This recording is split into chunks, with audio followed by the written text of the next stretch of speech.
they say all men are created equal. Shot! Master! I'll pull out the Glock! Full of suffering, succotash, son! One of your nuts is hanging out of your shorts. Real glass! You have a father, but your father's dead. Hi everyone, welcome back to the Too Sweet podcast. I'm Lucy and my co-host is Estelle as always, and it's a Thursday, so you know what that means. We're back with a Dynamite review from last night's episode. If you just stumbled across our channel or our podcast by any chance, we try and do this consistently every week, a Dynamite review, and we do pay-per-view reviews as well. So do stick around if you're interested in AEW content, and we sometimes cover other things as well. But yeah, things are really gearing up for Forbidden Door, and I am getting so excited for our little trip to London to go watch. And I think the card is shaping up really nicely. What do you think? Yeah, the card is definitely shaping up. I'll say that I don't know because I mean, let's see how well, how many more weeks?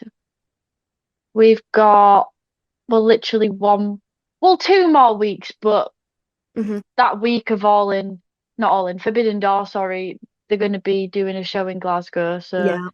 I don't know, but one more week of like traditional American programming. A point that I'm trying to get to in a roundabout way is that it's kind of felt more like All In One rather than All In Two, where you're excited about it. It was thrown together kind of last minute, it felt like, but the matches themselves on paper were huge. And then obviously being there in person, the novelty of it, and the novelty of it will still be there. It doesn't wear off. I mean, we're going to be in a different arena, more intimate, closer to the ring, probably the closest me and you have come to the AEW ring. So that's very exciting matchups. But yeah, it kind of has more like shades of that. So it's a bit of a different feel. Not doesn't make it any less exciting, but it's just different. It's just different. But I do think this episode of Dynamite was really, really good.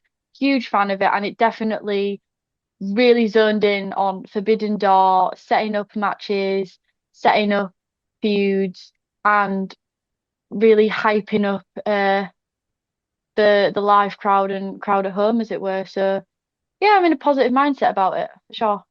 Yeah, I understand what you mean about, I guess because we've just had All In, like, what was that, 2, 3 weeks ago-ish, and we've got Forbidden Door straight away afterwards. It does feel quite sudden, and like we haven't had a lot of time for some of the stories to maybe breathe, and it's been like, okay, it's a new feud now, and that's your big match for Forbidden Door. It's maybe not as got not a huge amount of build up as last year's All In did. So certainly see where you're coming from with that. But for me, I think they've done well with the time that they have had. I think they've made the most of it.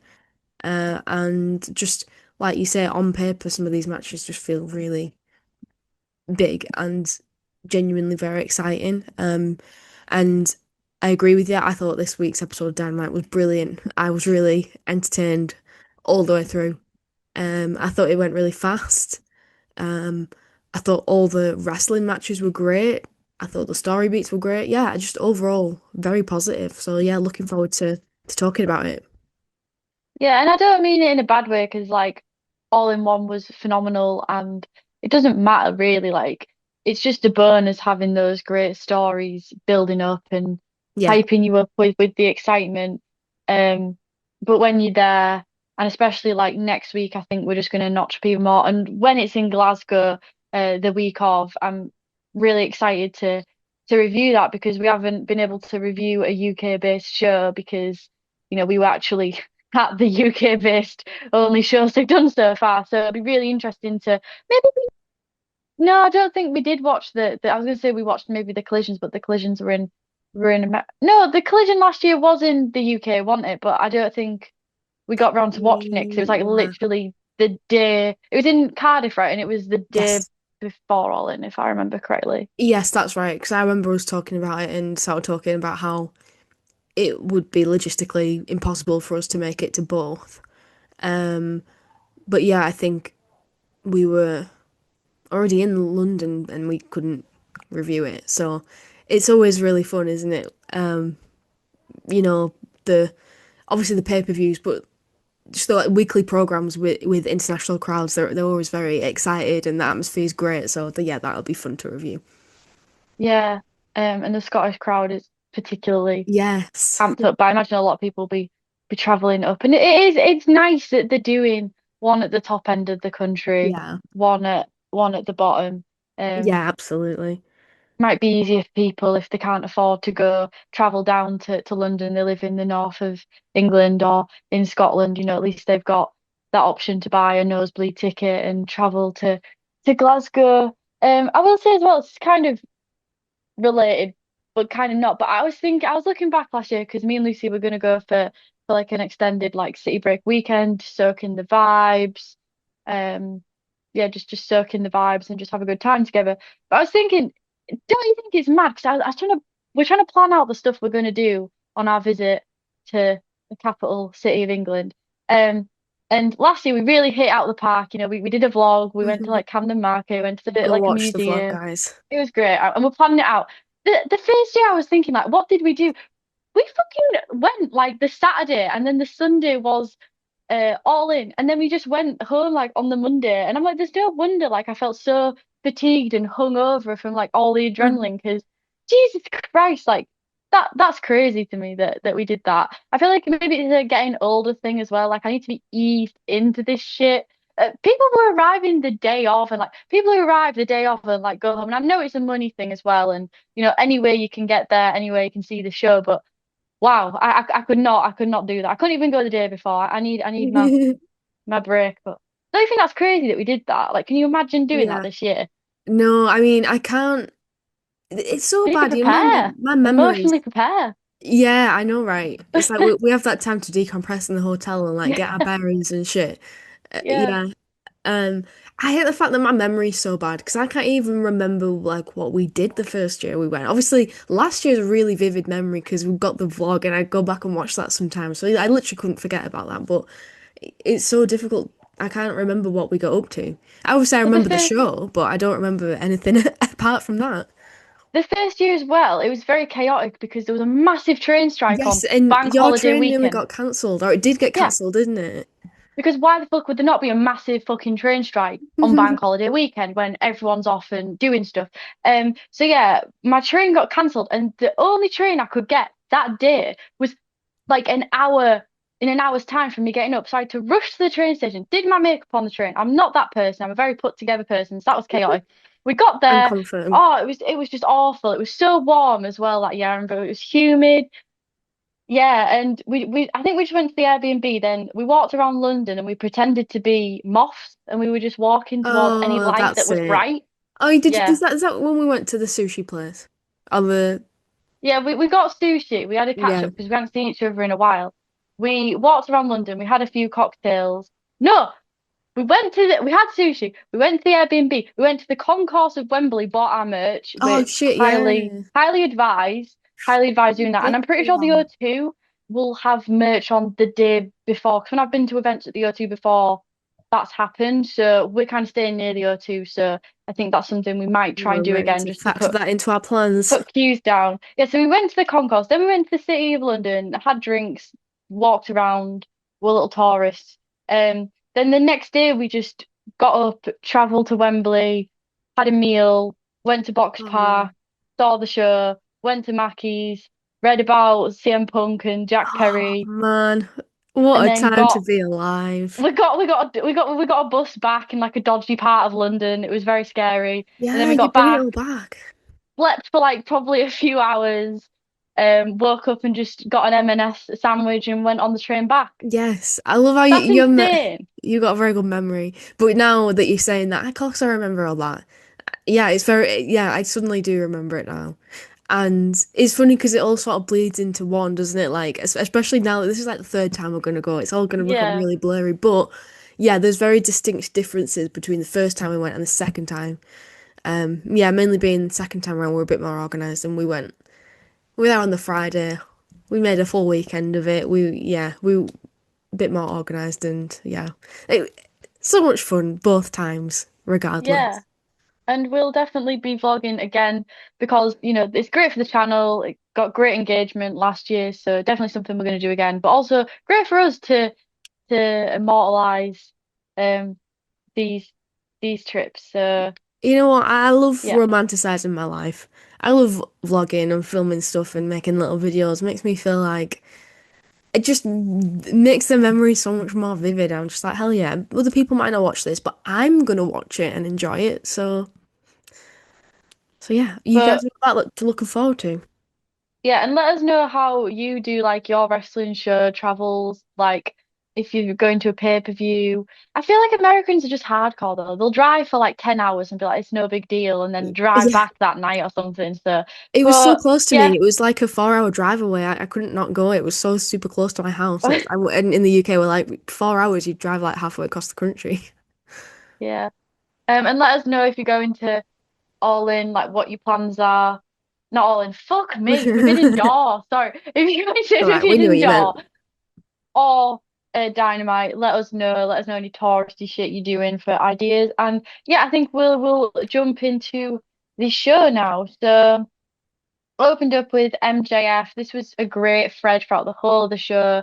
The grudge match that was the main event, Matt Briscoe versus MJF, and they really, really built this up throughout several segments. And we opened up with this. Um, he said he called out Hangman. I was like, Seabiscuit has to punish yeah, he has to punish Matt Briscoe because he can't get to Hangman, so he'll put him in his place. Um, which was yeah, like I said, just a really great way to hype up and also burn the thread of Hangman and MJF, which has been such great long-term storytelling. The whole Yeah. MJF is masterful with storytelling and pacing, and it's just so well done. The Hangman stuff's so well done, but then also the Matt Briscoe stuff is incredibly well done. Then the Matt Briscoe stuff's now threading into the Hangman stuff because he's now becoming a contender for the title, and yeah, just no notes. I think they've done fantastic. Yeah, I totally agree. It's been really clever that the way they've threaded it in between MJF feuding with Mark, but also at the same time sort of feuding with Hangman, and it not being confusing or convoluted. Yeah, it's worked out really well, and I think tonight was a great culmination of that. Like you said, as we'll talk about as we go through, it was, just an ongoing theme and really building up to the main event of this show very well. And it very easily could have been convoluted because it's a lot of players to try and spin, but yeah, very, very well done. So the opening match was an interesting one. It was John Moxley versus Speedball, the number one op of MVP, allegedly, if the reports are to be believed from Have you, Fightful. did you see the video that they put out with MVP and Speedball? No. It's hilarious. You need to watch it. It's just like the Hurt Syndicate walking backstage, and then he turns to Speedball and he goes, "Hey, Speedball, fuck you." And Speedball goes, "Fuck you too, MVP." Oh, that's It's, brilliant. it's brilliant. So I Um, don't know if those rumors were substantiated. yeah, who knows where those rumors came from? Felt totally out of WWE trying to distract from their PR shit show at the moment. I'm Well, you not a know what? conspiracy theorist. I don't I actually was like, believe that. how are we going to talk about this? But like, yeah, I feel like that is like the perfect segue to talking about because I wasn't going to bring it up, but yeah, SummerSlam came and went, and the thing that I mainly saw was I have a lot of WWE mutual uh watching friends on Instagram, so that's mainly where I get my WWE information from, unless it's like something big in the headlines. So a lot of people were posting about CM Punk winning the title and then the Seth Rollins cash in. So I was like, damn, that's like a crazy moment. Happy for those people that are watching that. Happy that they. But I'm not happy they're sad. But it's like I'm happy they're getting something out of it. That's cool and all. But then come to find out the elephant in the room being that Brock Lesnar returned at SummerSlam, which is just such a huge headline. It's something that you can't not talk about. And it was kind of crazy to me that people, I don't know, because it's difficult because I'm kind of anti like performative story posting. Like this is wrong. I'm going to post a story about it. You know what I mean? But I just Yes. think it's kind of wild that like you could post a story about that, but then not post a story condemning about Brock Lesnar. But it's also not surprising given the MAGA associations, the political associations, Triple H. He was with the White House over the past week with Donald Trump. Donald Trump, obviously, being a convicted sex offender. It Hmm. says it all. You know what I mean? It's like you can't really be like that surprised when it all interlinks, you know. And if the President of the United States of America can sweep it under the rug, of course Brock Lesnar can sweep it under the rug. But it it's just very, very it's not surprising, but it is very, very disappointing, Yeah. and it makes me feel incredibly uncomfortable. And I just can't imagine being a woman, like a female wrestler in that locker room and feeling safe, like knowing that that's the culture that is being promoted. I'm sure there's like right-leaning people and some pick-me's in that locker room that Mm. probably, you know, will be like, I don't have an issue with it. But I imagine there is like also a large, perhaps silent majority of women that don't feel like that. And even as like a female viewer, but it's so difficult because I'm in two minds about it because I'm like, how could you watch it? But then also I'm like,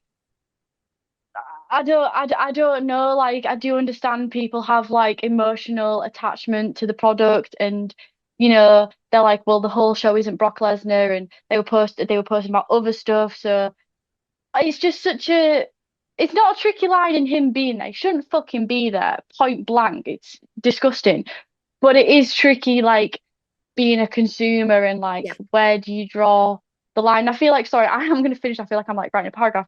I can't stop. I can't stop. Mhm. But my last thing I Lay it was all going to say out. was I do feel like with WWE, a lot of it is casual fans, and so a lot of them maybe aren't as familiar with Brock Lesnar. I feel like you can't watch WWE and not be familiar with Vince McMahon.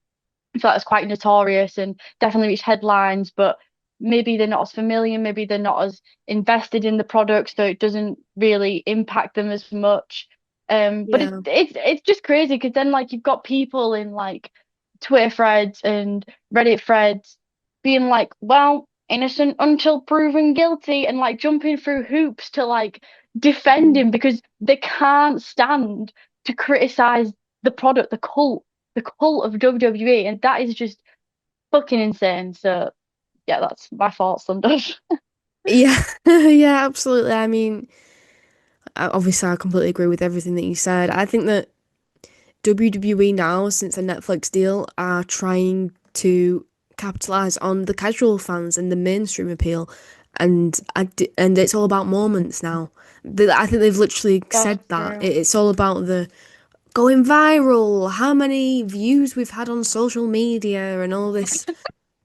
Sorry, that voice is just really getting me. But yeah, true, true, true, true. Don't know what that voice was meant to represent. That's obviously what Triple H sounds like. But yeah, so that's where their focus is now. I don't feel like it's on quality anything other than trying to get these big mainstream moments that are going to go viral. And I just think I I personally yeah, like you say, it's difficult as a consumer because I really like. To be fair, I don't have much of an emotional attachment anymore to people in WWE. Most of my favourites jump ship. I love, for example, Sami Zayn, and I love the women's roster, but I can't watch SummerSlam. Even if I wanted to, I can't bring myself to watch it now. And I just feel like the more like mental gymnastics and hoops you have to jump through yourself to justify watching WWE, it's just like, why don't you just not? Why don't you just tune into something else? I just feel like it's not quite a quality product anymore. I think people pick and choose what they want to talk about on social media, like you said. The things they want to they choose to pay attention to. And I'm not saying that anyone who watches WWE is a bad person, but No, personally, I just think that it's not worth it anymore to me. I feel like it's just the way they've aligned themselves politically and morally and ethically is so clear cut.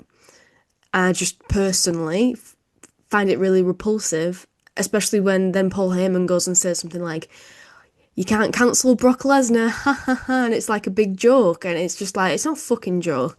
How do you want, women to feel safe in your company? Like the Evolution pay-per-view, I did watch that, and that was really good, but that's clearly performative nonsense.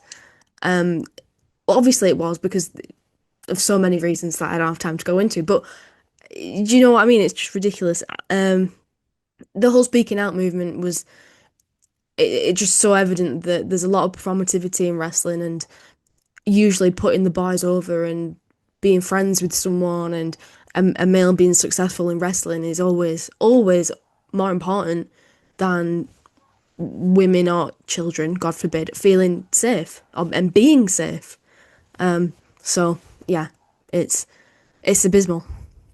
Yeah, and I think like the thing is with WWE's, it always has been the culture, but now it's more overt, and Yeah, that's just the state of the world right now. Is like you can be overtly hateful, and there really isn't like any consequence. It's just kind of the way the world is right now. People are so desensitized and burnt out, and so people aren't really advocating or standing up for things in the way that they once did, and the people who were being performative about such issues can now, take several steps back and there's going to be no repercussions for it. I also have another question in that it's like, Triple H, he's like a girl dad as well as like a boy dad. How could you do that? Like, and I understand like this is like a bigger issue of like society as a whole, and I I'm not stupid, but it's also just like I don't understand. It's like Brock Lesnar, like he's got a daughter. Do you know what I mean? Like yeah. a lot of these people have got like children. It's like,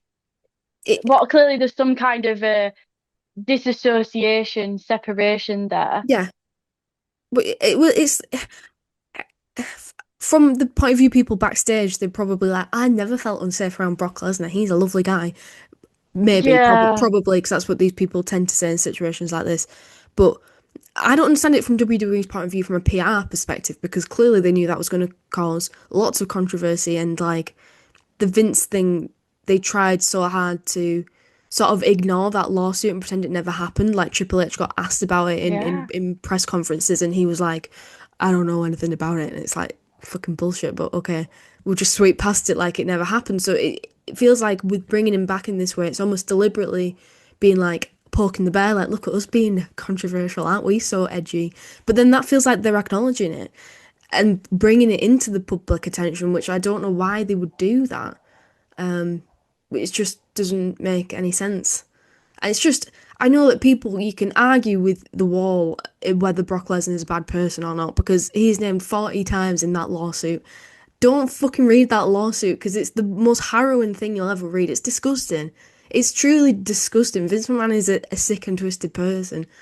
No matter how you try and spin it, like, there's proof, there's screenshots of this shit. It fucking happened and he is a fucked up person. It's just like, it's crazy to me that but he people will had try and such a defend great that. mind. He was such a great guy. Well, he's But a the thing is, as genius. well, is like Hulk Hogan, right? When he came Oh my out, God, and there was we didn't huge, even get to discuss Hulk there Hogan dying on the was podcast because we didn't record that week. There was huge backlash though. Not by Steph, but there was huge backlash when he was on WWE product. Clearly Yes. that tells you that there is like a vocal woke uh section of the audience Yeah. that are woke because they're not racist. So I don't understand. The only thing I can think of is yeah, clearly it's bad PR, but obviously the clicks and the views and the hype, the negative hype or whatever kind of fucking controversial hype they got from that, they thought it was worth it. But I think more so it's calling in a favor. Brock Lesnar is one of the boys. That inner circle Yeah, mentality still exactly. exists. And yeah, there's the corporate side, there's the TKO side, and a lot of people are putting it on fucking TKO.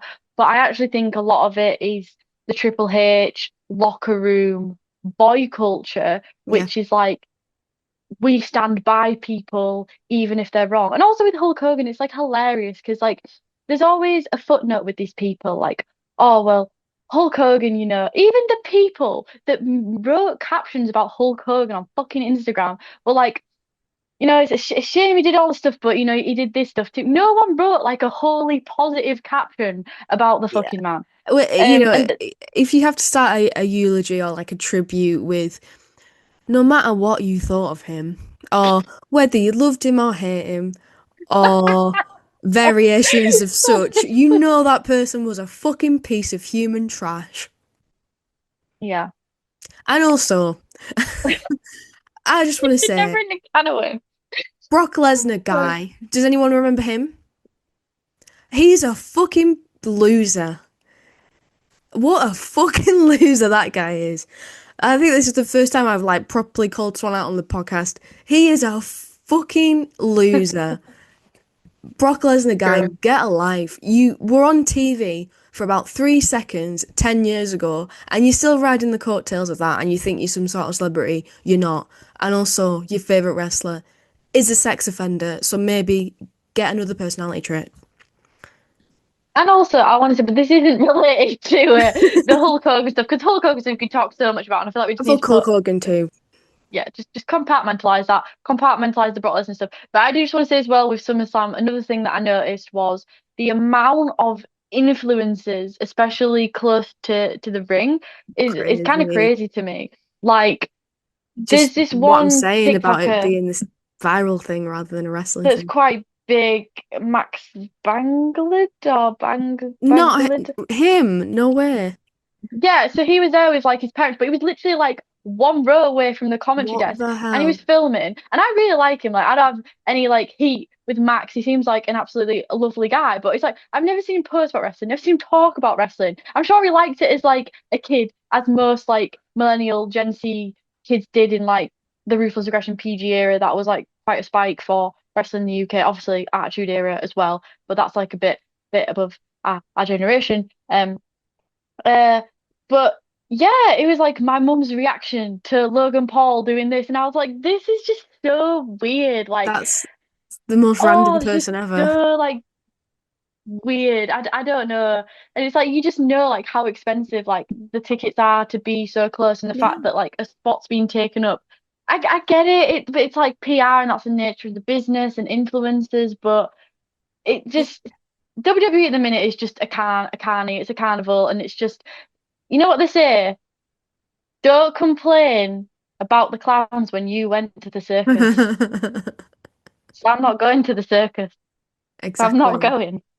I've no I, interest. thinking about it in this way, it just makes me wonder, are WWE doing this on purpose because they want to cater to a rich audience, and they want to bring in people who will spend loads of money on tickets, and it's not really about the grassroots wrestling fans and families with kids anymore. It's more about famous No, people and people who want to, Vanessa Hudgens yeah. and do you Was it think Cardi B as well? Like, the I don't fuck? know, probably, but do you think Cardi B, Vanessa Hudgens, and Max B, and all the fans that are like, oh, Max B's watching it, so it's cool. Vanessa Hudgens watching it, it's cool, so I'm going to watch it casually again, like I did when I was 10 years old. No, I'm having a nostalgia trip and all this lot, and that's great. That's more wrestling fans, right? But do you think that they're reading deep into the Brock Lesnar stuff? No, and that's my point, and it Yeah, all kind exactly of right. ties together. That's exactly it. Yeah. Yeah. Mm. And then they're the rich people too, and that's it. Yeah, we've figured it out. We figured it out, cracked the code. Fuck Triple H, fuck Hulk Hogan, fuck Brock Fuck Brock Lesnar Lesnar, fuck Brock guy, Lesnar guy. fuck influencers. Um, Yeah, so obviously that was a big vent. Sorry about that, but also like the Hulk Hogan thing we did have to sit on. We hadn't like actually vented that one out on the podcast. I So love now we're how going we to talk really about. tried to start the review, and we're about half an hour in. Like we tried our hardest, but we still haven't started the review. Okay, we're getting there, right? We're actually going to start now. We're actually going to talk about a really good episode of Dynamite, so we're going to be very positive. Um, I thought initially this is so. What is your take on this match? Because Mox, he's not riding off into the sunset. It did just kind of feel like wow, Bit random. okay. A bit random. Um, I thought a jet speed disbanded him because again at that time it was like, is the Hurt Syndicate heat real? Clearly it isn't. So I thought this match was like a way to split them off, but no. So we had Shafir on the outside waiting a very long time to sweep the leg of Mike Bailey. This led to Kevin Knight confronting Marina Shafir. Mox and Knight square up. Bailey able to do an amazing triangle moonsault. And the most insane move of easily the night and easily one of the most serious I've seen was when Mox on the barricade Yeah, and Bailey did a knee drop on him, and it was like if he landed that wrong, he could have like shattered his jaw, like all of his teeth could have come out. It was fucking insanity, and yeah, the it's crazy, balance man. and the strength. That is the craziest thing I've seen in a very long time. Absolutely. And the trust as well between the wrestlers to pull something like that off and not hurt each other is mad. Yeah, Speedball is I I mean, what can you even say? It's just like he's on crack. In a good way. I mean that in a good way. Yeah, yeah, he's truly, truly something special.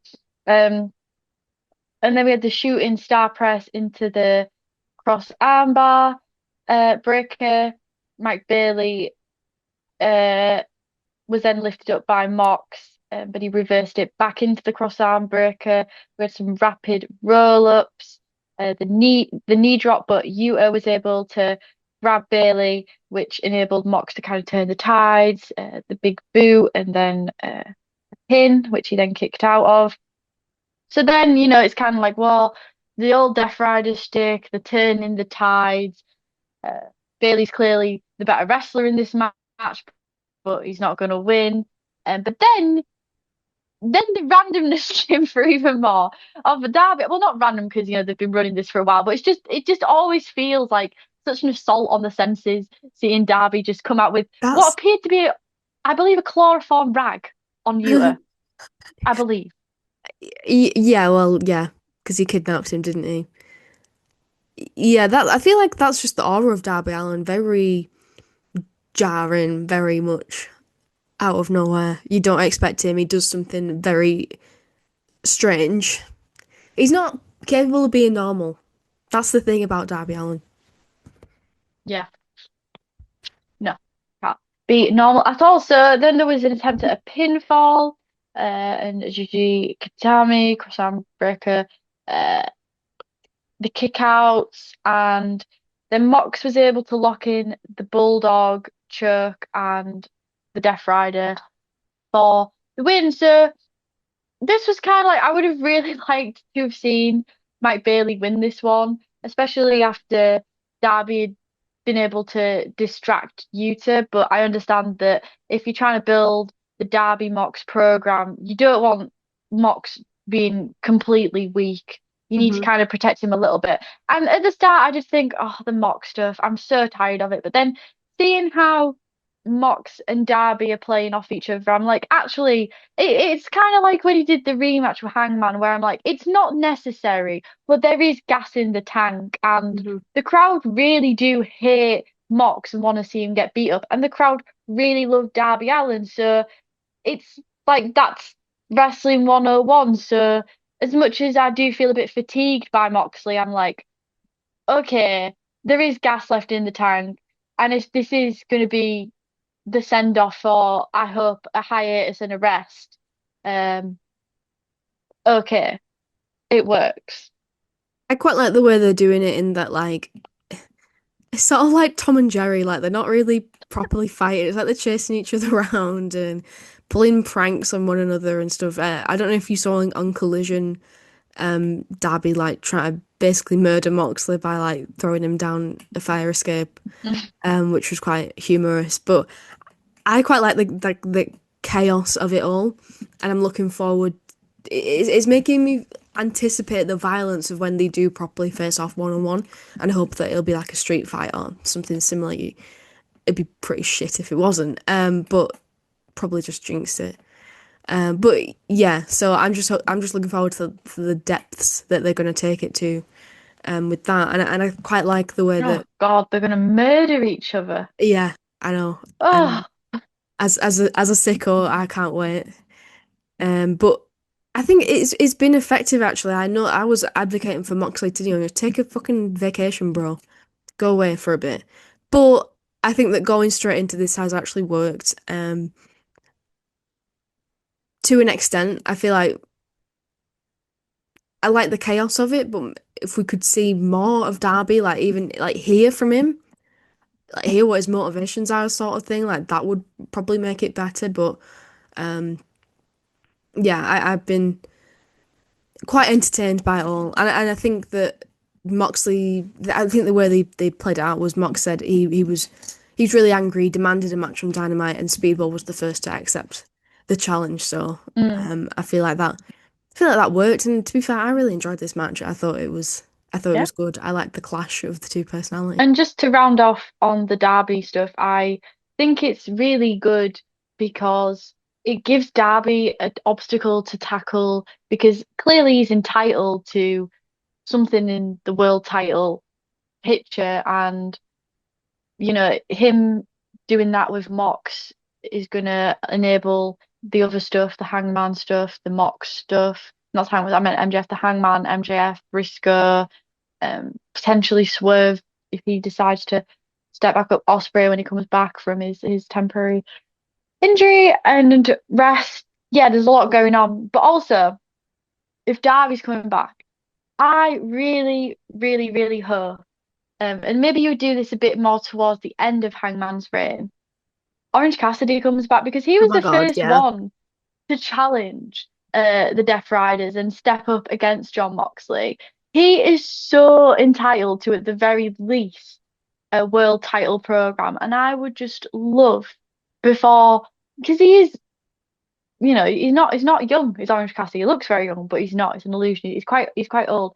So really love while he's in his prime for him to carry the world title. I would just love a timeline where he wins the world title, and I know that's a big ask, but I think with the right build, he could do it, and it wouldn't have to be that long. Maybe like a 3 month transitional champion type situation, but I that would make me so happy.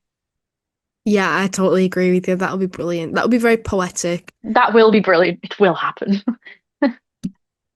Yeah, exactly. Let's speak it into existence, baby. Yeah, I totally agree with you. If I can just add as well, what I just tag on to the end of this, what I particularly loved about this match was just Speedball showing off how technically sound he is. I feel like people probably associate him more with, well, he's such an all-rounder, isn't he? Like the high flying, the strikes, but also in this, he showed that he can do the technical stuff. It was very smooth, very um, fast moving, like the way he transitioned from one move to the other. So yeah, I was very impressed. Yeah.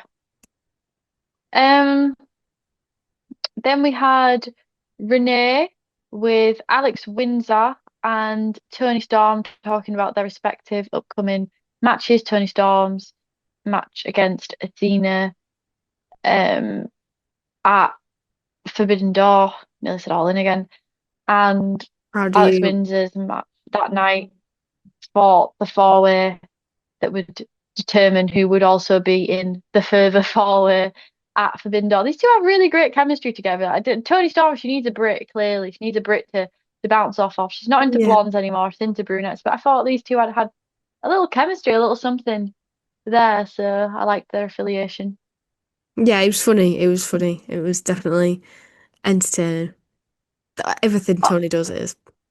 Also, how many fucking backstage interviews was this episode? That's the other thing I would point out that's not maybe negative, was just so many backstage. Here's the remarkable Renee Paquette. Yeah. Here's Alicia. Here's Renee. It was just crazy. Like no one Renee. coming out and cutting a promo Hmm. in the ring. No one just like walking backstage and something happening. It was just all like Renee. She deserves a bonus for this episode for sure. 'Cause she was Absolutely. working her ass off. Yeah, absolutely. She was literally, I mean, I think it went to, she did like an interview, went to break, and she came back, she was stood in the ring, and she was doing an interview in the ring, and she did two interviews like in the live sort of arena, like in front of the crowd. So yeah, hopefully she got a big fat bonus check for all the work she put in. But I like that they did that because sometimes it's a bit jarring when Tony Schiavone does it because it's like he leaves commentary. It's like, why make him leave the commentary desk and then miss the next match or the next segment to get him back in place on the commentary desk when you could just have someone else do it, like Yeah, Renee. yeah. Just from like my own sort of experience of doing that sort of job, it is funny because sometimes And I can imagine it's extremely like this for Renee's. Like some shows they don't need you for anything, so you're sort of just hanging around doing nothing. And then other times it's like boom, boom, boom, one after the other, after the other, after the other, and you're like, shit. I'm well making up for sitting on my ass and not doing anything last time. So I feel like Renee is a very hard worker. Yeah. Then we had Yuta in a body bag. Yeah, like what the fuck was that about? Just Uh, what the well, hell? it looked like he was going to run him over. That's how I interpreted it. Because Yeah.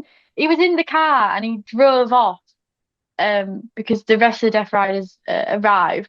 But yeah, it looked like he was going to run him over in a body bag. It's just hilarious.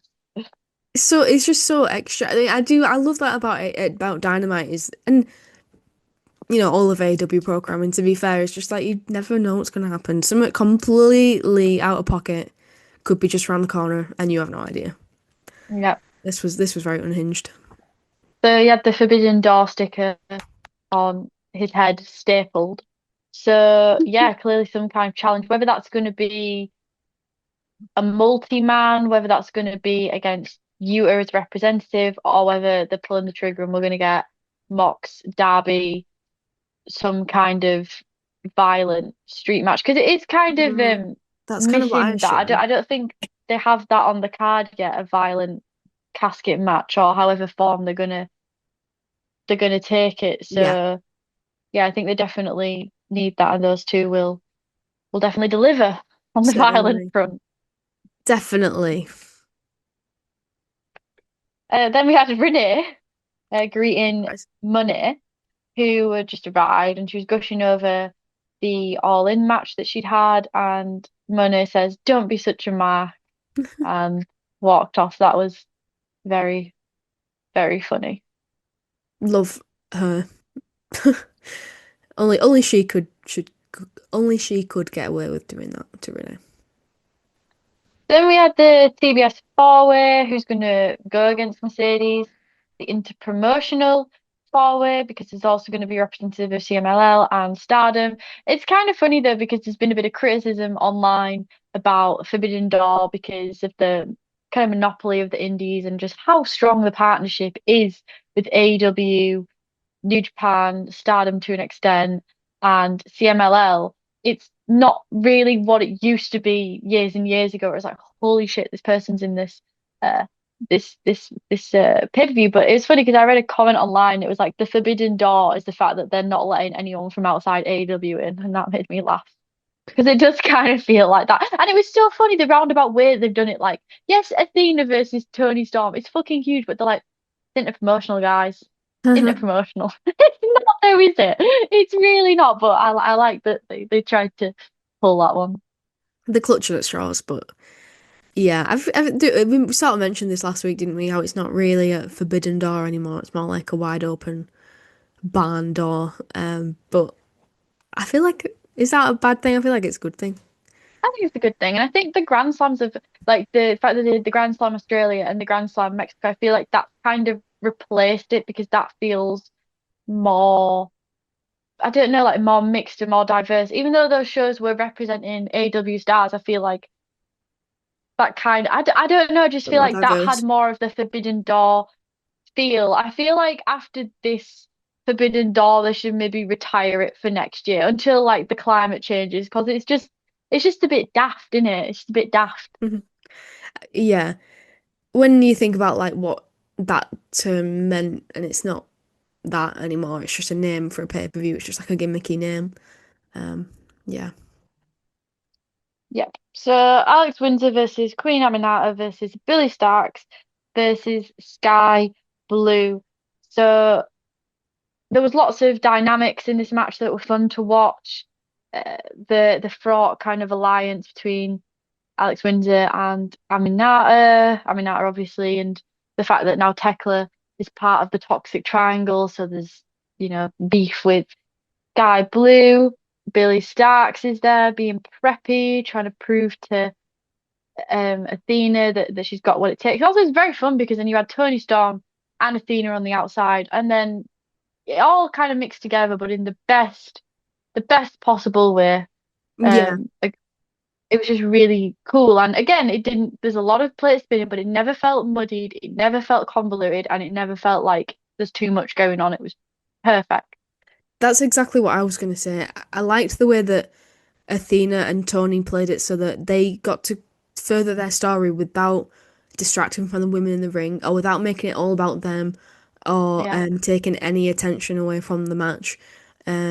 So yeah, at one point Athena tried to get involved to help Billy Starks, but Tony stopped her, and that was sort of to the extent of their interference with the match. So that was very minimal, but just the way that worked out, it just built a lot of tension, and it really added to it. I just thought what a clever way of building lots of stories at once. Keeping like that main thread of Athena versus Tony Storm like in everyone's brains, but again, like I said, not at the forefront. Yeah, and also not rushing past things just to make it simpler. Yeah, Like, yeah, why if Athena is going to be down there to support Billy Stark, why would Tony Storm not be down there for Alex Windsor? There was just a lot of subtle thought that went into it. Aminata was brilliant in this match. The brutality streak love, continues, and I just mean love her. the way she dropped Sky Blue on the upright part of the chair was nasty. Brutal. Oh my God. Yeah, I mean that bit was a little bit sloppy. I feel like it obviously didn't go to plan with what Sky Blue was trying to do, but I mean I just saved it just by wow, I'm trying to plonk you on this chair. Yeah, I mean it was effective. But Yeah. I thought that as well, like I did kind of have a hunch that Alex Windsor might win, but then I also thought that it might be Aminata. So I did, and then I also thought maybe it's because I don't know. I did just find the match quite unpredictable, is what I'm trying to say. Yeah. Like it didn't feel like, and I mean, talk about unpredictable that tag match that happened later on. But yeah, it wasn't so sure who was going to win. Yeah. Um, Same for me. I guess I kind of was just along for the ride. To be honest, I wasn't really overthinking that. Oh, who's gonna win and all this. I was just really enjoying it. And when the finish did come, I was sort of like, I'm a bit disappointed. I was enjoying that match.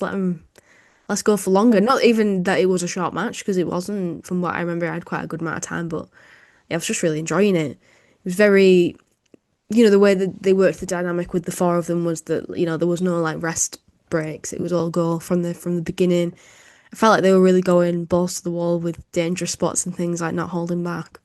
And I thought every woman came out looking really strong. yeah, yeah. So when Stark seemed to be losing ground, Athena interferes. Tony pulled her off the apron, which, as Billy Stark, she was like, "What's going on?" And Alex Windsor was then able to use Tony Storm's small package for the victory. Yeah. So it's like the Alex Windsor Tony Storm stuff. It's kind of like an alliance of convenience, but they work well together. And yeah, again, it didn't take away too much from the match, like the Athena Tony Storm stuff. But then Mercedes Moné comes out, so your brain is just like pew pew pew pew, and it's like, oh my God, Mercedes Tony, Mercedes Athena. Oh my God, there's so many threads, and it's so good, and it's just like, what the hell's going on? And then she had her belts undressed one by one very slowly, which was very funny. She began, yeah, when Alex Windsor was shit talking, Tony Storm walks from behind to kind of protect her, and Athena strikes, as does Monet on Alex Windsor. And with those two taken out, Athena and Monet stared down. Aura, that's what I mean. It was like just oh, it was so good. It like gave you everything. And right when you were full and you're like, I can't eat another mouthful. They Comes in with the came and dessert. no, this was like the mint at the end of the meal when they bring the receipt, and you're like, you know what? It'll be rude to not have this palate cleansing mint. And it was a full fucking banquet. That Coffee is and so tea, fucking biscuits, true. the mint with the receipt, everything you wanted. Amazing. That's so fucking true. Oh my God. Yeah. I love that. I love your food metaphors, man. They're fucking great. Insane, clearly. But yeah, no, you're so right though. Yeah, when Mercedes and Athena staring down, it's just like so exciting. Made me feel like a kid. I was like, oh my God, yes, loved it. Yeah, Loved everything about it. The whole match, the whole segment, just fucking loved it. yeah. So we had the Young Bucks with Renee, Wow. still in their founding father uniform, and they were confronting the production guy. They weren't happy about how they've been treated. Uh, then we had Renee, Jesus Christ. Renee with Don Callis and the new TNT champion, Kyle Fletcher, who Yeah, had a bloody street fight with Dustin Rhodes. that's what I And was on about earlier when I said it was Renee backstage, then ad break, then Renee in the ring. back to Renee. But I think this was the best case scenario that could have happened. And yeah, it does suck for Dustin, you know. But at the end of the day, this is the best case scenario objectively. Like Dustin got his moment in his Yeah, hometown. He won the belt in a token gesture. He got injured post match, which it is shit. devastating for him. But also, Cal Fletcher should have won the belt. Cal Fletcher is going to carry that belt, and it was just prolonging the inevitable. So, Kyle Fletcher beating him in this bloody match, taking that victory away, that gives heat to Kyle, and now we have Kyle as the TNT champion. It sounds bad, but I couldn't be happier with how things turned out. I mean, I'm sorry, but it's the best case scenario. you could be forgiven for thinking, not even knowing that Dustin was injured, and this was the way it was meant to happen. I think it's like I just agree with you. I think it's worked out really well. And I loved that they put that match on Collision, to be fair, because I feel like they were doing a great job at the moment of making Collision unmissable as well. Um, and the match was great, and it was a big bloody mess, which is just very entertaining. And Kyle Fletcher is the perfect champion. I think I've said it since he was in contendership for that championship. Just fucking stick that strap on him, and he'll elevate it. And I think he's going to do that. I did see a few people a little bit disappointed that he hasn't turned the belt pink yet, but it's possibly coming. Although it might look a bit too much like the Owen Hart one, but still, I True. think he should do it. I think that's the thing with mid-card belts, though, is that they should feel like they should be defended everywhere and lost everywhere. Every Mhm. so often Yeah, with the world title belt, I do like a little swerve, especially if it's a transitional champion. Maybe once in, 5, 10 years, a little cheeky swerve every now and again. But mid-card belts should be defended everywhere, and they should be lost and hot potatoed about a bit because it creates yeah. excitement, it creates chaos. But So yeah, but Kyle big fan of that. Fletcher tells us he's going to hold this belt for a very, very, very, very long time. I hope so. I hope so. He deserves it, and TNT title has been, you know, up and down, up and down. So yeah, I think he's the perfect guy for it. So they're in the ring, they're celebrating the victory. Callis steals the limelight instantly, and he talks about how he wants the largest faction because from that he can accumulate the most gold and most power. He's got the three belts of Okada on display, and he really talked about Okada at length. And I didn't know if this was meant to be Mm, like a beat of him, like Kyle Fletcher's just won the TNT title. Kyle Fletcher's been there the longest, but it felt like Okada's like the prize horse, the cash cow, and it felt like they were maybe planting the seeds in the future for jealousy. I don't know if that's just because I've wanted that for so long. Initially, I wanted it between Takeshita and Kyle Fletcher, but I just feel like that storyline hasn't really been playing to effect. And they kind of tried to do it with the patriarchy, but it didn't really work because Kip Sabian's not really believed to be better than Nick Wayne, is he? But like mm, with Okada and Kyle Fletcher, that's quite believable tension and jealousy. So, yeah. and Kyle Fletcher already has that jealousy wound because of Osprey. He always felt like they lived in the shadow of Osprey. So he's got huge insecurities. So I didn't know if that was just to remind, Okada's fucking brilliant or whether it was a story beat.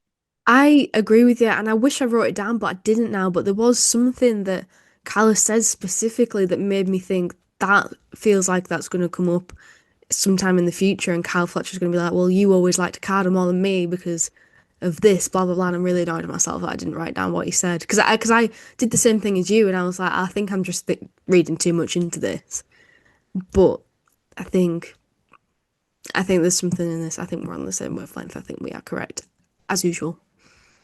But then I also really like Kyle Fletcher's heel, and Yeah. to do that storyline, he'd have to go face. And I just love how he's like got the matching bald head with Palace, and the fact that he leans into it with like the pink and the flamboyancy, like he's just as much of a dickhead as Don Callis. It's a really great matchup. So it would be a shame, but also it would be interesting. So yeah, definitely something. Maybe it's long-term storytelling and they're just planting the seed or something. I don't know.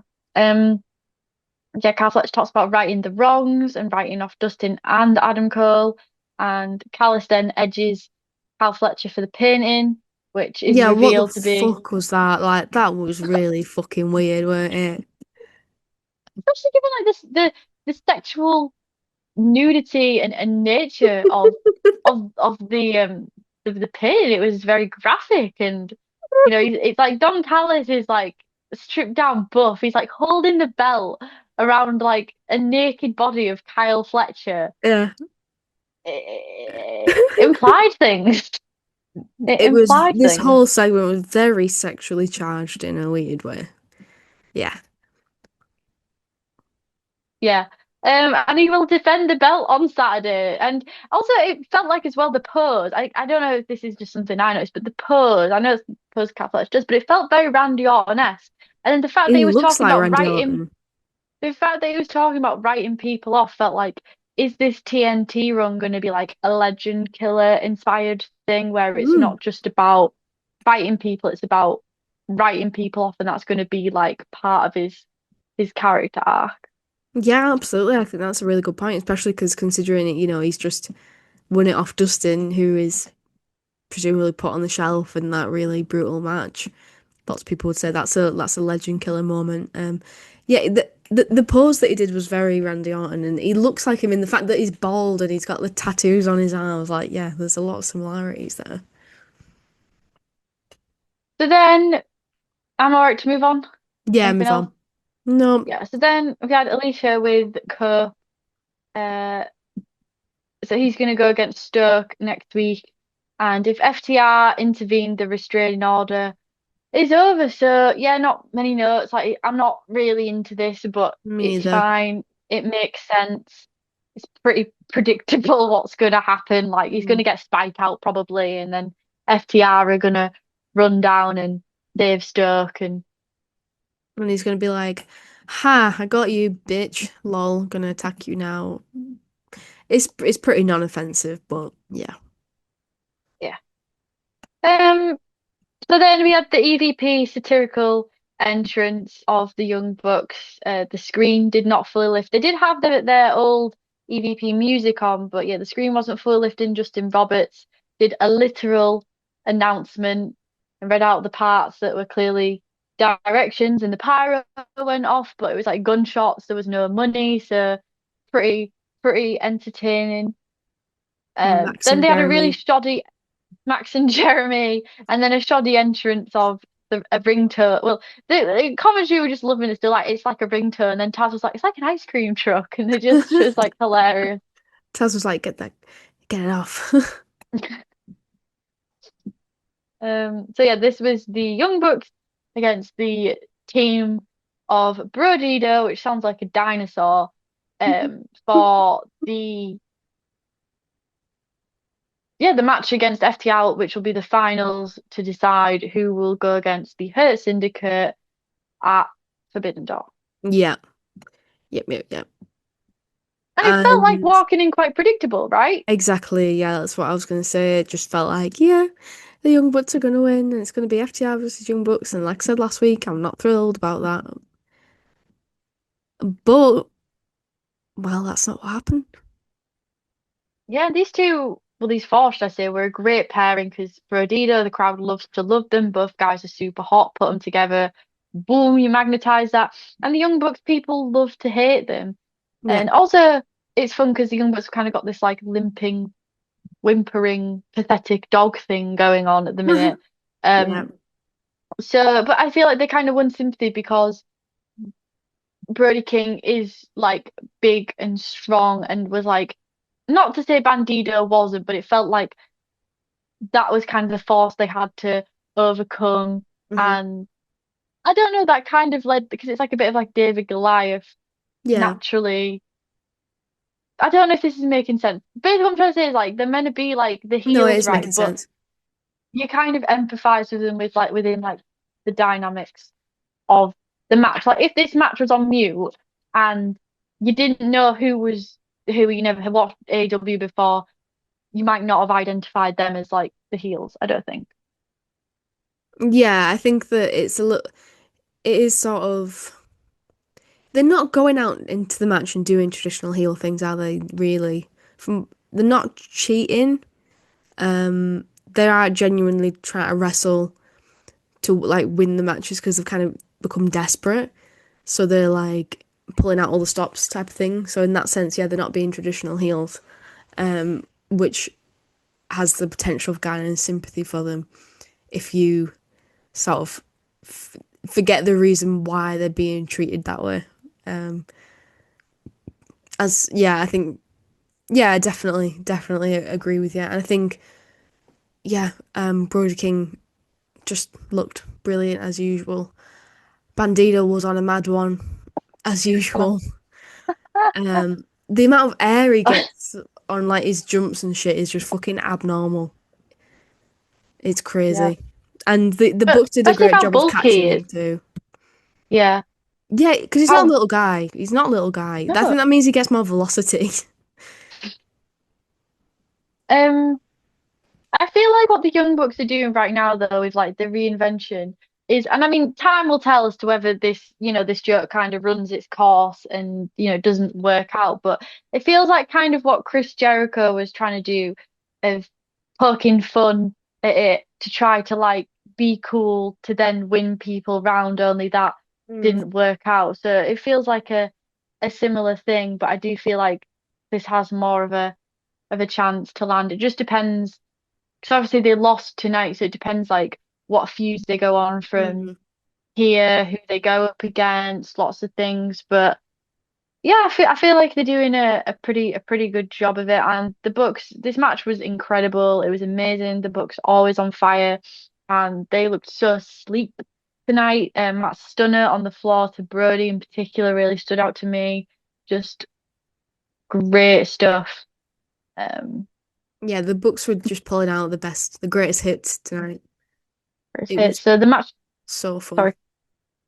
The That's good. match concluded with Brody doing a senton onto Matt and then assisting Bandito for their sort of like elevated, I don't even know what you'd even What, call it, like the slingshot type thing? the elevated slingshotty flippy thing Hmm. onto Matt and yeah, put him away, which was quite surprising because there Joking. was a lot of near falls before this where you actually it was looked believable, but this you're thinking, yeah, they tried to get this moving earlier, it didn't lock him, but there's no way the Bucks are going to lose, but they did. And then also I think that kind of links into the fact that the Hurt Syndicate, there was a lot of rumors, but one of the rumors they did say, which I think probably has more credence than the others, is the fact that they said they want to drop to younger guys. Now, I'm not saying that I think Rodita are going to take the titles off of Hurt Syndicate, but I think they do want to work with younger uh talent or fresher talent than just, your FTRs and your young bucks. So I think that's cool. And yeah, we'll see how we go. And I think there can be a lot of fun in that match because the Hurt Syndicate are known for manhandling, but how the fuck do you manhandle Brody King? So I Yeah, think that's gonna be a lot of fun if I mean obviously they have to go for FTR um first, but yeah, I think that that hopefully. that could be fun Hopefully if that's the they end pull a goal. mad one. Yeah. Hopefully that's the end goal because I feel like that would be a brilliant story to tell. They I'd could, prefer that than FTR. yeah, me Because too. FTR are heel as well, and Hurt Yeah, Syndicate are heel, so it wouldn't really work, would it? I feel like I'm they just could, burnt out on FTR. me I'm too. really burnt out on FTR. I'm not burnt out on the Young Bucks. I'm never burnt out on the Young Bucks, Of even when course everyone not. else is. No, you can't. They're the gift that keeps on giving. I will always be getting high off of fumes of the Young Bucks. But Yeah, I FTR, think, I'm tired. I'm yeah, me too. bored. Can we say that? Can we all admit that we're bored of FTR? It is boring. I'm with you. And Big Stoke, Totally. man, fuck off, Big Stoke. Like, oh, I don't, man, I think about it, he's great. Like, yeah, he's entertaining, right? He is annoying. Okay, like, yeah, he's good at his job, but also, like, I just can't be asked. And then Copeland, man. Then you get Well, Copeland fixed, and it's just so like egocentric, man. Like it's just them doing it because they want to do it because they're all friends and it's yeah. cool because we're all dudes and we're all Bret Hart dudes and we all have tequila in the basement dudes and we're all dads apart from Dash, but it's just so self-indulgent. It's Yeah, like yeah, yeah. it's a circle jerk for themselves. Yeah. Sorry, I didn't know I felt No, that strongly about it, but clearly I'm letting it all out tonight. yeah, clearly, the lid's off and we're spilling out. You're so right though. I'm not an FTR person, although clearly they have a lot of good matches. I'm not going to deny that, but I've never really connected with them as people.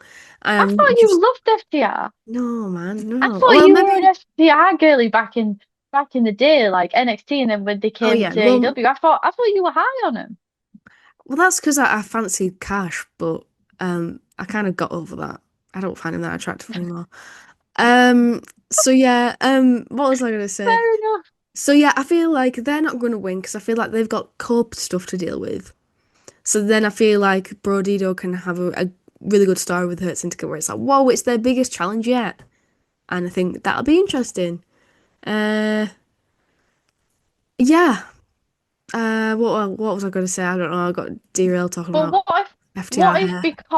what if because Cope hired the Hurt Syndicate to take out FTR, they play into it that way, and that like FTR go against the Hurt Syndicate, and then Copeland causes him to lose, or what if it's like the long-term storytelling of FTR pick up the titles and then they do the Edge Christian versus Oh FTR shit, you thing could and be right. get Gangrel out of retirement, Big Stoke, You could Bret be right. Hart, get him down, tequila, fucking chucking the bottle over the crowd. Like, what if it's just a massive, weird send-off? You could be right, actually. That's a pretty good I can point. see it. Mm, no, no, it's not. It's not. No, we're gonna have Brody Kay and Bandito going crazy. That's what we're gonna have. Time will tell.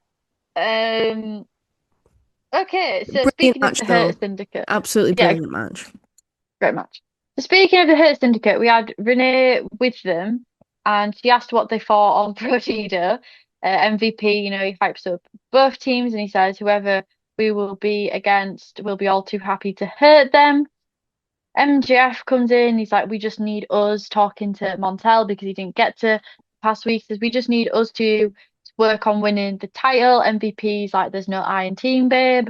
They're parting ways, kind of tense, kind of not. It's not personal, it's just business. I've got love for you. But also there was a bit of an edge in that he's like, if you do win that title, just know Bobby Lashley is coming after that title, and yeah, I will be that's my guy, these are my guys, and it will be personal. So as much as them breaking up to me, it does more for me having them together that does apart. I talked about that in length last week. I do think this is kind of interesting, and I do think it plants an interesting seed that could blossom in the future. Yeah, I agree. And I would quite like to see, I want to say I would quite like to see MJF and Bobby fight for the championship, but there's a lot of other people I want to see in the championship picture before that happens, if you know what I mean. But like down the line, I think that'll be really entertaining, and this story has the potential to be really entertaining. Although I do think I stand by what I said last week, and I think we maybe had a lot of people disagreeing in the comments, but I do think that I just wish I just feel like it was very sudden, this whole breakup situation. I find it a little strange. I still do. Yeah, I still do, and obviously the rumors that came out that just were just all over the place. 1 minute it's this, the next minute it's this. There definitely feels like there's something there, and I'm not saying it's what was Yeah, reported, but something's in it's not quite right. something's not quite right because this is great. Like the way they've handled the breakup, it's interesting, but it would have been even more interesting if they'd given it a few more um months. So it's like why are we shooting the gun as it were now? But yeah, and then FTR asked about Cope and his match against Stoke. Stoke will be accepting, and he's going to pin Adam Copeland. So yeah, according to Stokely, that's going to happen, and that is really believable. And I really believe that's going to happen. And I'm on the edge of my seat because who could possibly win against Adam Copeland and Big Stoke? Yeah, I mean, crazy. When he said, "I'm short, I'm bald, I can't get any hoes, I've been fighting my entire life," I felt that. Love him. We That do popped love him me. though. That That's the popped me. thing. That's the thing. We do He's love him, but he's funny. He's objectively a funny guy, but it's just like I don't buy what you're selling about FTR. yeah, yeah. So we had Swerve following on with the Okada video package hyping up their Forbidden Door match, and he just had a really simple, clean cut, impassioned promo about fighting him, and that's all you need Yeah, when it absolutely. comes to Okada. The hype was there, the video package there. They've still got 2 more weeks to build. I was really happy with this. I thought it was just simple, effective, and yeah, it continued to build my intrigue, and yeah, I don't know what else to say. Yeah, no, totally. Yeah, completely agree. Made me feel really hyped. Um, for Forbidden Door.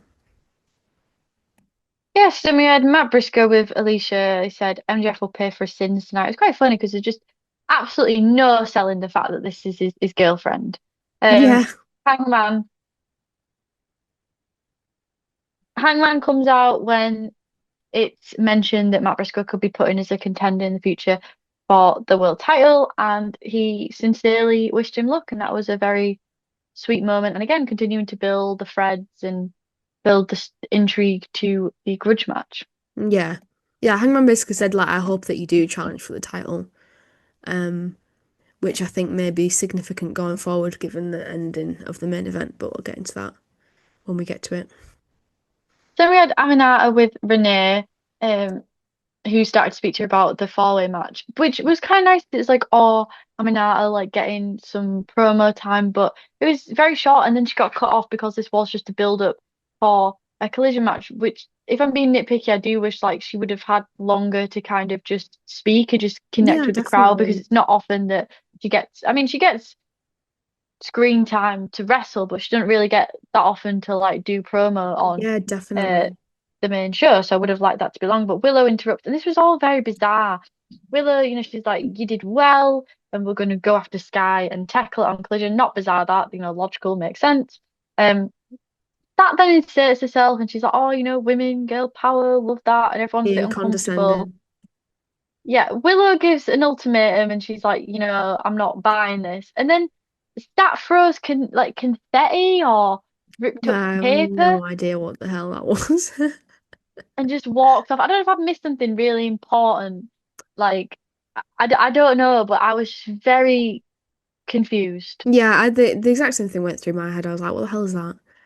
I I don't know. Yeah, if there's some deep-rooted Willow slash Chris law to do with confetti.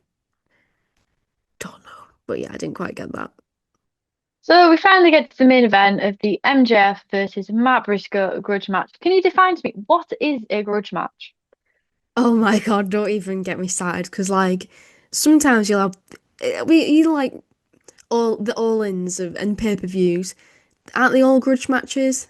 Because they've been building for a long time, but then apparently it's only some matches are qualified to be grudge matches.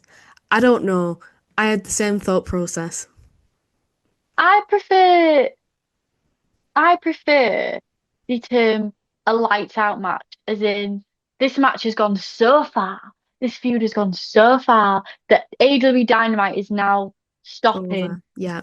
and this is something that Unsanctioned. is not, it's unsanctioned, it is not associated with AEW. It is a lights out match, and Tony Khan's turned a blind eye. That to me has the level of drama. Grudge match to me is very like convoluted in my brain as well. It's because I thought grudge match always had like a stip, or I thought grudge match sometimes it's used for like a stip, like a street fight. Sometimes it's used for like as like Not a a match championship. when yeah, or like as a match where people are 2-2. But then that's also a rubber match. Yeah. So I was very confused by the definition of grudge match. I just didn't know if I was the only one. No, you're not the only one. Someone please feel free to correct us in the comments, but that's where I was at with it. I was thinking the same thing, like where does it qualify as a grudge match? Or why are some matches a grudge match and some aren't? Because to me I think of it as, oh, they've got a grudge against each other and they want to fight, but then isn't that all wrestling matches?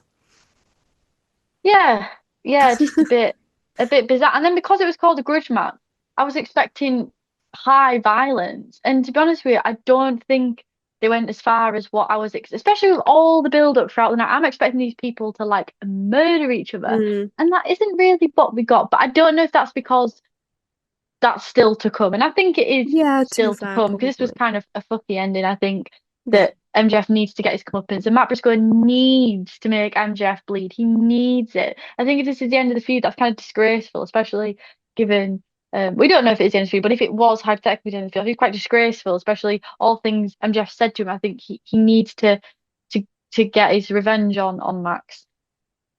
100%. I completely agree. And I know we're sort of skipping to the end a little bit, but yeah, Matt Briscoe had his foot on the ropes and the referee didn't see it when he counted to three. So then that does lead you to believe that there's got to be some sort of payoff for this for Mark Briscoe. Everything that MJF has put him through, the fact that he was on the upper hand for this entire match, and then MJF won in that way. I do think that it could potentially.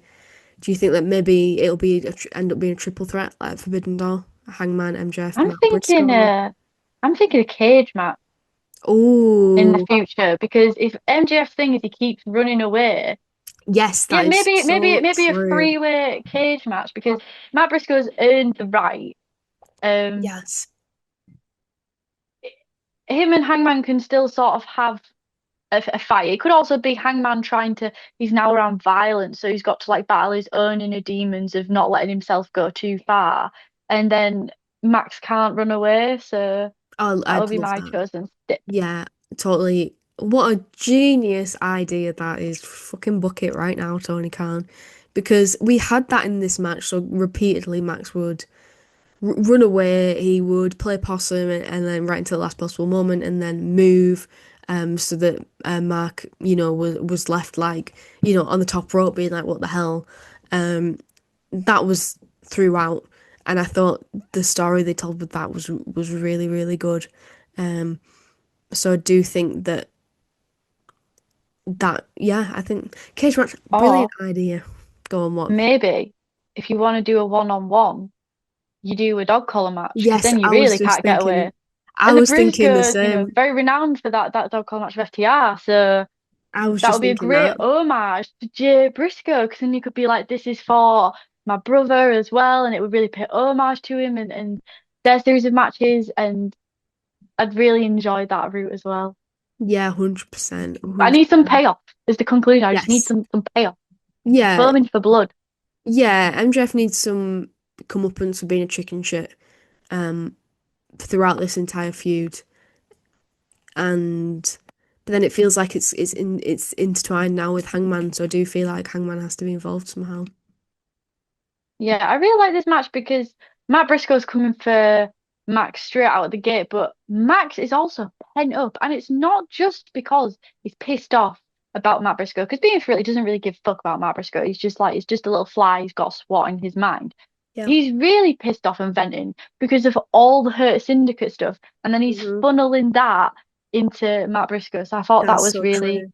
really interesting how the Hurt Syndicate stuff had happened earlier. He was like, get that camera out of my face. And then like coming into this, he was pissed and it's like a bully and a victim, and he's got the perfect victim that he can sort of project all of his Yeah. shit onto. That is I read just it. so true because yeah, I said her oh my God, this is so I did not mean for this to be a pun. But you know what they say, hurt people, and that's Max to me. Stop, And stop. and then I realised the irony of that statement. So, but yeah, love this, love the storytelling. Max is a great storyteller. Yeah, so Briscoe followed Max into the stalls, his first instance of trying to get out of this. Max at the start of the match was continuously evading the froggy bone. Uh, I wrote it was quite slow to get into the vi to a violent gear. I wrote check grudge match meaning. But then we did get the froggy bone on MGF, and then later through the table where Max fainted out and moved. And that was awful because you see people oftentimes go through tables and people move, and it kind of looks like the table's cushioning their fall. But with this, because he fell, his elbow, I was like, how the hell is his Yeah, yeah, elbow not yeah. shattered? Because it was Yeah, me just too. literally like, I was like, that is the worst thing I've seen. That's Yes, horrible. That was gross. straight onto the floor. And then How's the like he got, bone not like poking out? yeah, imagine how much that hurt. Oh my God. And like he was all Yeah, caught like when up you in the, bang your elbow and then yeah, like it you're like, hurts. If I just bang it accidentally on my table, it hurts. And it's very, yeah. But then also like the table sort of shattered all over and sort of collapsed into him as well. Yeah, that was that was really nasty. And to be fair, I thought he did a good job of selling it. I thought it was going to be a count out. You know, with count out spots, it's usually pretty silly. Like you can tell they're going to get up right on 9.5. But he sort of got up on 8, but then stumbled down to the floor. But then he did eventually sort of get into the ring. But then MJF caught him, and then that's when he hit the heat seeker, and that was the finish. So to be fair, I know what you're saying about it not being extremely violent, maybe to match up the heat of the hatred they have for each other. But I sort of felt like they did well considering it wasn't a DQ. So it wasn't as in like, oh, they're going to get disqualified or like they're doing stupid bits to distract the ref or, hurt the ref so that they can do a spot that doesn't really make sense. I think considering it was just an average wrestling match, it had an appropriate level of extremeness that they could do without getting disqualified. But I do hear yeah. what you're saying.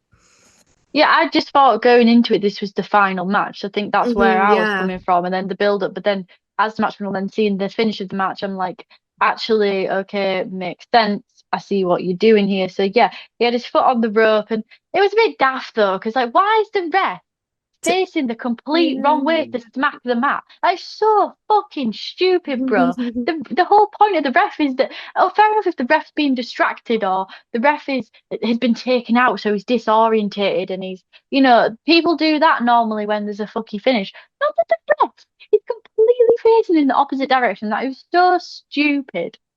So stupid. I feel like it's been done You before want where stacking. the ref is like out of position and they don't see a foot on the ropes, but not.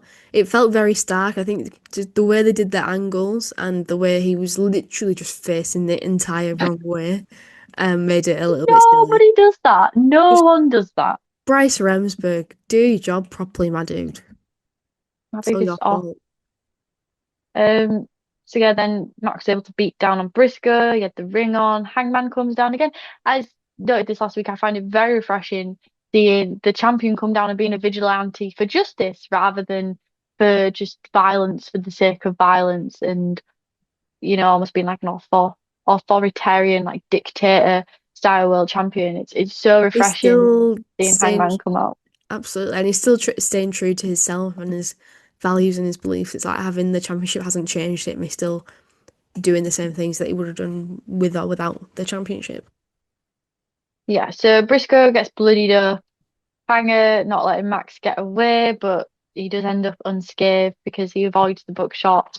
And the TV time was very running out, so they just managed to get this in before uh, it dimmed. So yeah, a pretty fun ending because yeah, they've been linking in the MJF Hangman stuff, and then that brought it back full circle.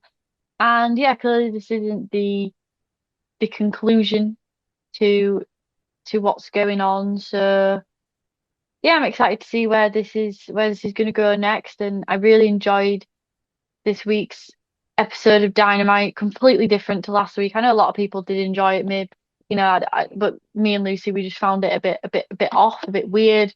This week was hitting on all strides, all cylinders, whatever the fuck they're saying is. Yeah, very good. Yeah, I completely agree. I completely agree. I really enjoyed it. As I said Firing all earlier, cylinders. yes, that's it. Firing on all cylinders. As I said before, I was just really entertained the whole time. Um, Yeah, and I thought it went really, really fast. So having said that, What are you thinking in terms of a rating? I think a 9.5. I'm with you. I'm with you on that because I just think what there's nothing I could knock it down for, really. I don't think it's not a perfect 10, but I think it's close, very close. I can't think of any Yeah, reason to go any lower than that. yeah, it's great. It was Great great. It piece was of great. entertaining piece of television. Lots of stars, lots of people, lots of great wrestling. It was fun. It was interesting. I think Dido winning was a great shout. Mike Bailey at the start. Um, the way they managed to tie the hangman stuff. The women's match was good. That whole It was all segment just pretty was good. amazing. Yeah, I especially love the women's stuff because there were so many characters involved, but yet not one of them felt lost in the shuffle or like an afterthought. And I Yeah. really enjoy the way that they're all featuring and they've all got unique stuff going on. And then they even got a way to get Willow in later as well, so that made me very happy. So yeah, all in all, feeling pretty positive and very excited for Forbidden Door. So yeah, we've got one more episode of US Dynamite and then it's UK Dynamite, then it's Forbidden Door. So we're getting very close. Holy shit. Yeah, it's crazy. Pinch me. Time is not a real concept.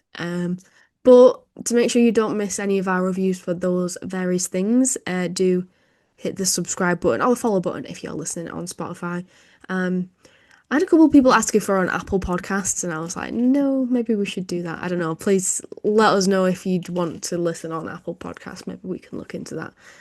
But anyway, thank you so much for listening, whatever medium you're listening on. We really do appreciate it. And please do leave a like or a 5-star review because it helps out a lot and helps us to reach new people. We're so close to 900 subs. We're literally like 4 subs off. Yeah. So it would Yeah, we be are. amazing if we could hit that.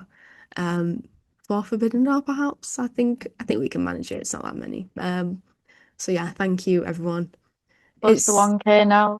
yeah, man, Crazy. it is crazy. Yeah, we're just having fun, and it's great that you guys are here along for the ride. So yeah, we'll be back next week.